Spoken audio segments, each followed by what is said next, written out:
two chilling accounts blur the line between reality and the unknown, pulling you into a world of shadowy men in black and unsettling alien encounters. A quiet doctor's late-night visitor delivers a threatening warning after his hypnosis sessions with a young man targeted by a baffling alien abduction.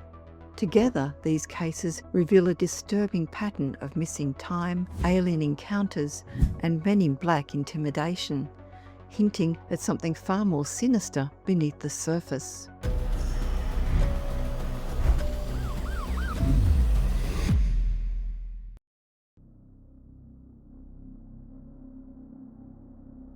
This little-known 1975 alien abduction, which occurred less than 2 weeks before the famous Travis Walton incident, revealed through initial conscious recall many elements of UFO abduction experiences which came after it.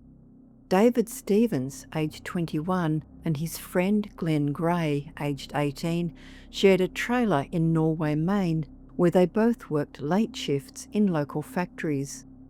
At 3 a.m. on October 27, 1975, the two men were listening to music in their van when they heard a sound like an explosion. On rushing outside, they found nothing, so decided to go for a drive in Gray's 1971 Plymouth Satellite in search of the source of the sound. They drove towards nearby Lake Thompson, heading 4 miles south down Route 26, and then cutting west towards Oxford, which they planned would take them to the western side of the lake. Just about a mile down the road, the car abruptly turned, as if by its own volition, onto a different road, although still heading towards Oxford. Gray tried to regain control of the vehicle in the quite rugged terrain through which they seemed to be making unusually swift progress. Strangely, the road seemed unusually smooth, as if they were floating rather than driving. As they continued down the road on the east side of the lake, they passed a herd of cows lying on the ground, and which they noticed were shaking their heads from side to side in a very odd way. There was no traffic or any other movement around them until they passed a cornfield. They observed 2 lights inside the field that they assumed were on a truck, so were astonished when the lights rose soundlessly above the field. Gray managed to turn off the car engine, then both wound down their windows, expecting to hear helicopter sounds. However, the rising object was still silent, and as they watched, enlarged into some other kind of craft, giving off blue, green, and yellow lights. When it reached treetop level, all of its lights went out. The strange object was hovering 30 feet from the car when the men became fearful and restarted the car, closing their windows and heading off. However, the object gave rapid pursuit until, a mile down the road, the men's car came to an abrupt halt. The craft then shone what Stevens and Gray later described as the brightest light we had ever seen, a dazzling light beam on the car. They both realised at the same time that the car was now on the other side of the road and their windows slightly rolled down, and when they stared at each other, both saw the colour orange. After several more panicked turns, their car ended up at a part of the lake called Trip Pond, where they now viewed the most astounding sight. To their east hovered a cylindrical-shaped UFO which was emitting a very bright light.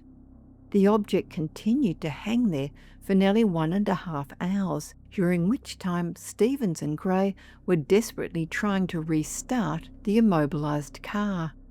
About 45 minutes into this long, frightening wait, 2 disc-shaped objects appeared in the night sky, which glowed red, green, and blue. They proceeded to perform amazing aerial manoeuvres over Trip Pond, first descending with a falling leaf motion as if about to go underwater, then rising with movements like someone climbing stairs. Just before 6:30 a.m, a dark grey fog set in around the car and the radio restarted with a cheerful weather report. With the cylindrical object still in view, the men managed to flee the scene and were home by 7 a.m. However, once inside their trailer, they started to experience unpleasant physical symptoms such as lightheadedness, burning eyes, sore throats, and bouts of the chills. They were unable to speak or balance properly, their teeth became sore and loose, and they were having trouble breathing. Both had a yellowish discoloration below their eyes, which burned. Gray complained of a brown substance on his tongue, which made his mouth dry, and Stevens experienced intense thirst. The discoloration around their eyes was to persist for 3 days. Once inside their door, both men received a telepathic message. "We are not done with you. We are coming back for you." They both sank into a deep sleep. The strangeness was not yet over for Stevens and Gray when the pair visited Stevens' parents that night. Gray was to observe a black cube-like object tumbling through the house and then disappearing through a wall. Golden wires were seen on the television screen for some time, and then Stevens saw an ashtray lift up off a table and fall back down. The following day, the two men were woken by feet running across the roof of their trailer, and later at around 4 p.m, the pair decided to revisit Tripp Pond to seek any physical evidence of their experience. They later reported seeing black cubes and spheres flying over the pond, as well as white, silvery spheres flying in all directions. They both testified having gone into a deep sleep upon seeing these objects. These sightings were then followed by a visit from a stranger, a stocky man with a buzz cut and wearing a dark blue suit, who gave Stevens the cryptic warning that you'd better keep your mouth shut if you know what's good for you. The men's case was reported in the Lewiston Sun-Journal on Tuesday, October 28, 1975, and then came to the attention of Shirley Fickett of the International UFO Bureau. She was curious about the lost time element after the UFO beam of light had hit the car and slid it sideways, rendering the two unconscious. Her investigation focused on the missing time phenomenon related to the men's memories of the location of their car, initially on the right and then suddenly on the left-hand side of the road. Her method of inquiry was hypnosis, conducted by the physician Herbert Hopkins, with 8 sessions conducted between December 1975 and March 1976. David was the initial subject of the hypnosis, with Glenn soon leaving town in a move to Oklahoma. Extraordinary details came out that involved Stevens apparently being on board a craft and examined by strange non-human creatures. Under hypnosis, Stevens recalled standing outside of their car while Gray remained inside. A humanoid being met Stevens and then escorted him to the craft, which was large and cylindrical and arrayed with many lights of various colours. Stevens reported that the creature did not identify itself, but already knew his name.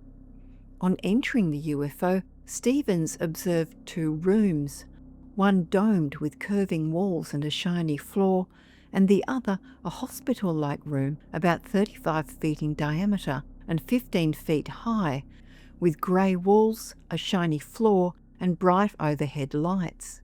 This room had what appeared to be an operating table and equipment.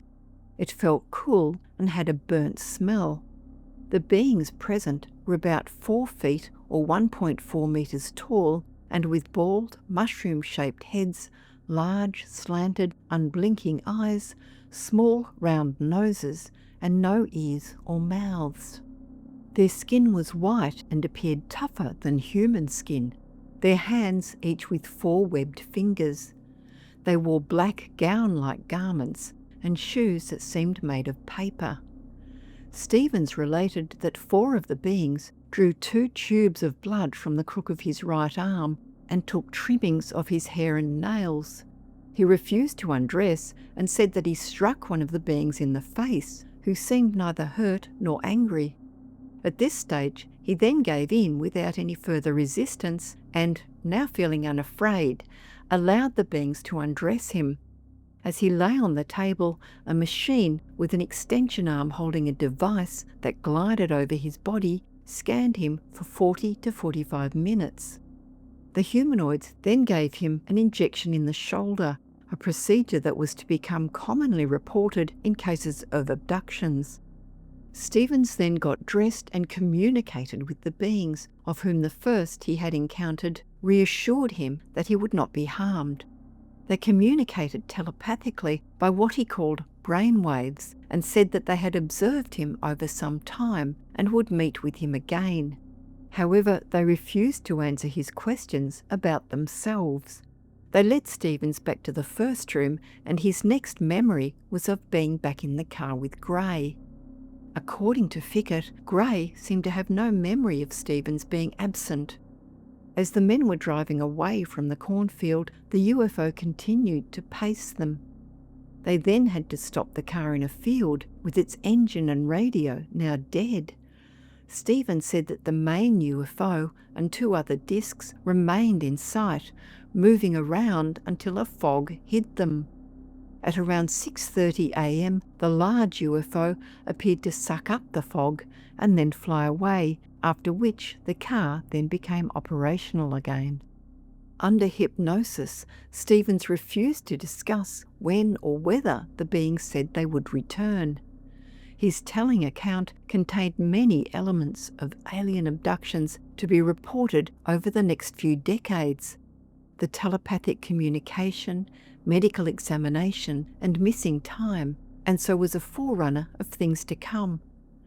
Their strange men in black visitation, which also occurred to Hopkins and resulted in his destruction of all his records of the case, also became a frequent occurrence, according to subsequent reports of UFO abductions.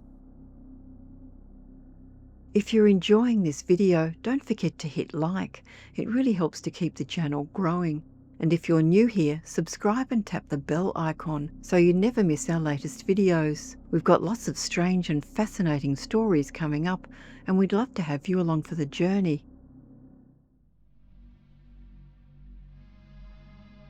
Herbert Hopkins. Herbert Hopkins' account of his chilling visit from a man in black is still probably the most detailed there is of a man in black visit. Disturbingly, there was even later a strange targeting of his family members with another bizarre encounter. In September 1976, 58-year-old Herbert Hopkins was a doctor and hypnotist living in Maine, USA. At that time, he was working as a consultant on the case of the reported UFO abduction and teleportation of David Stevens. Hopkins claimed to have had little interest in UFOs and no knowledge of men in black prior to that, but was genuinely rattled by what he claimed as an authentic encounter. On the night of Saturday, September 11th at 8 p.m, Hopkins got a phone call from a man who introduced himself as the Vice President of the New Jersey UFO Research Organization. Hopkins later discovered that this organization was purely fictitious and non-existent. The man stated that they wanted to interview Dr. Hopkins about the Stevens case. As his family had just left for the cinema, Hopkins agreed to providing the interview that night. No sooner had he put down the phone and entered his hall to switch on the back door light when, astonishingly, he saw a man already climbing up the porch steps. He later commented that he saw no car arrive, and even if the man did have a car, he could not have possibly got to his house that quickly from any phone, there being no mobiles in those days. Bizarrely, virtually the moment he had put down his phone, the figure of the visitor had appeared on his front porch. The man was dressed immaculately in a black suit and tie, dark shirt, black shoes and socks, grey suede gloves, and was wearing a derby-style hat. Hopkins' immediate impression was that he looked like an undertaker. On entering the house, the man removed his hat to reveal a completely bald head and also a lack of eyebrows and eyelashes. His skin was stark white, plastic-looking, and his lips bright scarlet red, now resembling in Hopkins' mind a shop mannequin. Looking back, Hopkins said that it was out of character that he allowed the man in without asking him his name and how he had got there. He seemed to have suspended his usual precautionary self. After walking in and seating himself, the man proceeded to question Hopkins about the Stevens teleportation case, referring to interview tapes and research that he seemingly knew Hopkins possessed without having been told about them. Always expressing agreement that Hopkins' information was what he understood to be the case, made Hopkins wonder why he was there. In a later recorded interview with abductee and researcher Betty Hill, Hopkins said that the man spoke flawless textbook English in a flat monotone. During the exchange, he observed the crease in the man's trousers not to flatten out when he sat down. He also saw him casually wipe his mouth, resulting in the back of the glove being bright red, while the colour on his mouth was smeared. The gesture momentarily revealed to Hopkins that his visitor had no lips, just a straight slit for a mouth. He also observed that the being's chin receded into his neck, and that he did not move his head at all. Particularly odd was when this visitor told Hopkins that he had 2 coins in his pocket, which he knew to be true as he had just paid the paperboy and pocketed a dime and a penny. The man then asked the doctor to hold one of the coins flat in his hand and watch it. As Hopkins watched, the bright copper penny started to develop a silvery colour, then became bluish, and then blurry, and finally vanished.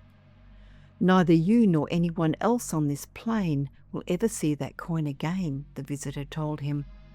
He asked if Hopkins had heard of Betty and Barney Hill, which he had, and if he knew how Barney Hill had died. Hopkins suggested of a heart attack, but then started sinister veiled threats. The being said that Barney had died because he knew too much, and not of a heart attack, but because he no longer had a heart, just as Hopkins no longer had the coin. You no longer have the coin, just like Barney no longer has a heart. Hopkins was starting to feel frightened and uneasy after the disappearance of the coin.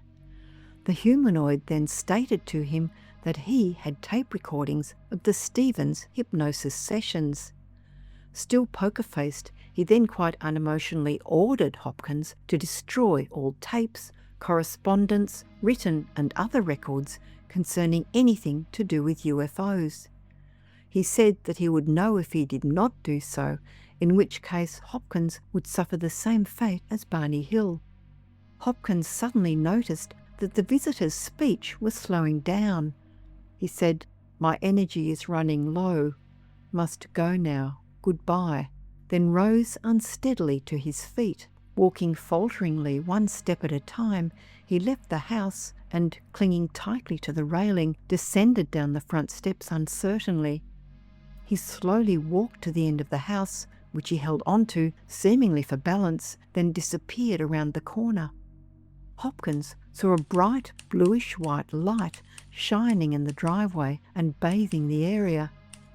Assuming it must be the stranger's vehicle, he ran to the kitchen window to watch the man getting into a car.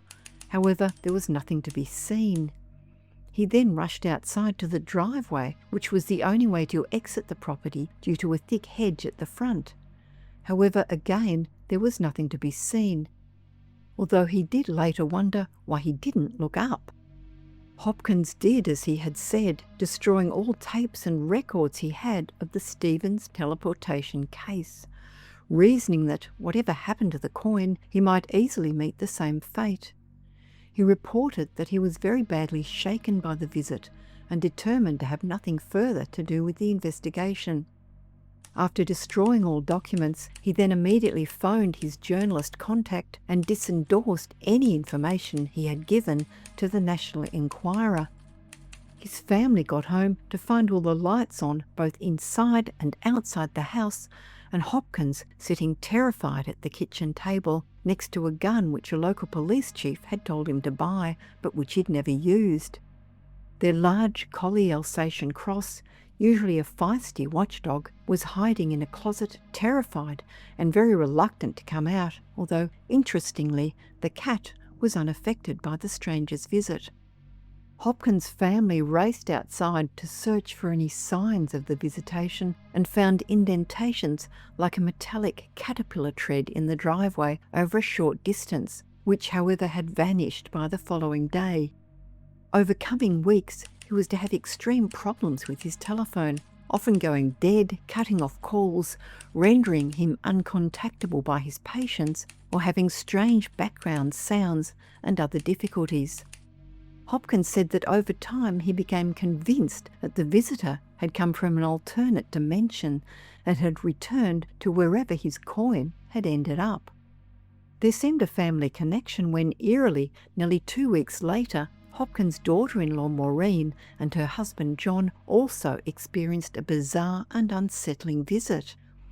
Maureen received a phone call from a man asking if he could visit with his girlfriend, and John recalled having met an odd man 2 days previously in a fast food restaurant. Maureen told the caller that the couple were welcome to come over. When they arrived, Maureen observed that while both appeared to be in their mid-30s, they were wearing strangely old-fashioned clothes. Both walked as if they did not seem at ease in their earthly bodies, taking short, slow steps as if they were scared of falling. They also seemed to have no awareness of basic human etiquette, enthusiastically accepting 2 bottles of cola, which they then did not touch. Sitting awkwardly on the sofa, their movements seemed robotic, then took a dark turn when the man began to intimately fondle the woman, asking John as he did so, "Is this the way it is done?" The man quizzed John and Maureen about their life as they sat there flabbergasted at his behaviour. He asked if they watched much television, if they read books, what they read, and what they talked about. The crunch came when he asked Maureen, "Do you have any nude pictures of yourself? How were you made?" And she ordered them to leave immediately.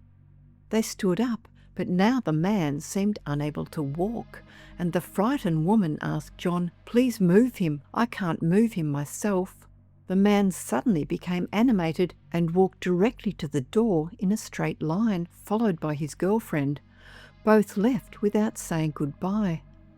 Paranormal researcher Tom Slemen has concluded that men in black and other beings he calls imposters who show up in the lives of UFO witnesses are always one step ahead of the authorities, characteristically changing their appearance and modes of transport over time. He states that they continue to be reported all over the world.